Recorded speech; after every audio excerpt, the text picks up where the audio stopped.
भारत को पहली बार G20 की अध्यक्षता 1 दिसंबर 2022 से 30 नवंबर 2023 तक एक साल के लिए मिली है। G20 विश्व की 20 प्रमुख अर्थव्यवस्थाओं के वित्त मंत्रियों और केंद्रीय बैंक के गवर्नर का एक संगठन है, जिसमें 19 देश और यूरोपीय संघ शामिल हैं, जिसका प्रतिनिधित्व यूरोपीय परिषद के अध्यक्ष और यूरोपीय केंद्रीय बैंक द्वारा किया जाता है। G20 का गठन वर्ष 1999 के दशक के अंत के वित्तीय संकट की पृष्ठभूमि में किया गया था, जिसने विशेष रूप से पूर्वी एशिया और दक्षिण पूर्व एशिया को प्रभावित किया था। इसका उद्देश्य मध्यम आय वाले देशों को शामिल करके वैश्विक वित्तीय स्थिरता को सुरक्षित करना है। शुरुआती सालों में G20 सम्मेलन से अंतर्राष्ट्रीय कारोबार और आर्थिक लक्ष्यों को लेकर देशों के बीच समन्वय स्थापित हुआ और इसका असर भी दिखा। भारत के लिए G20 की अध्यक्षता करना काफी खास है। आइए जानते हैं कि किन मायनों में G20 की अध्यक्षता भारत के लिए महत्वपूर्ण है। G20 की अध्यक्षता भारत और सभी भारतवासियों के लिए गर्व की बात है।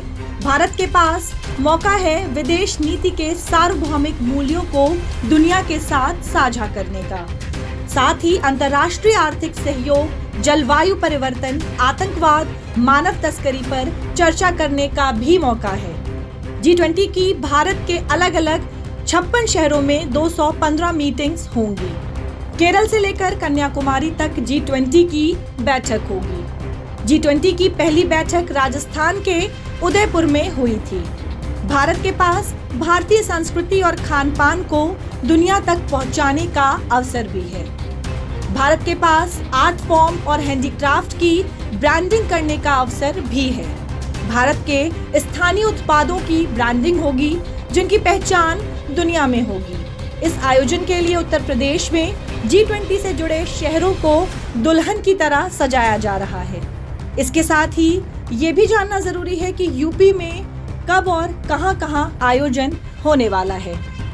आगरा में 11 से 12 फरवरी, लखनऊ में ये आयोजन 13 से 15 फरवरी तक होगा।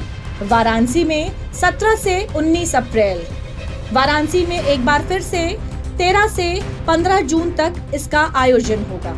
वाराणसी में अगस्त में एक बार फिर 16 से 18 अगस्त तक इसका आयोजन किया जाएगा। ग्रेटर नोएडा में 18 अगस्त को इसकी बैठक होगी। वाराणसी में एक बार फिर से 19 अगस्त को इस सम्मेलन का आयोजन होगा। आगरा में 21 से 22 अगस्त तक इसका आयोजन होगा और आगरा में एक बार फिर से 23 अगस्त को इसका आयोजन किया जाएगा। वाराणसी में 28 से 29 अगस्त तक इसका आयोजन होगा।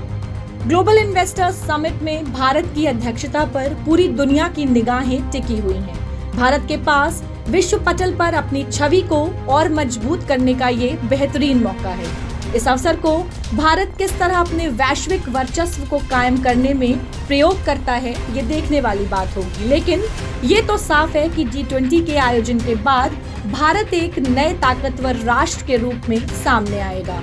Bureau report, Doordarshan news, Lucknow.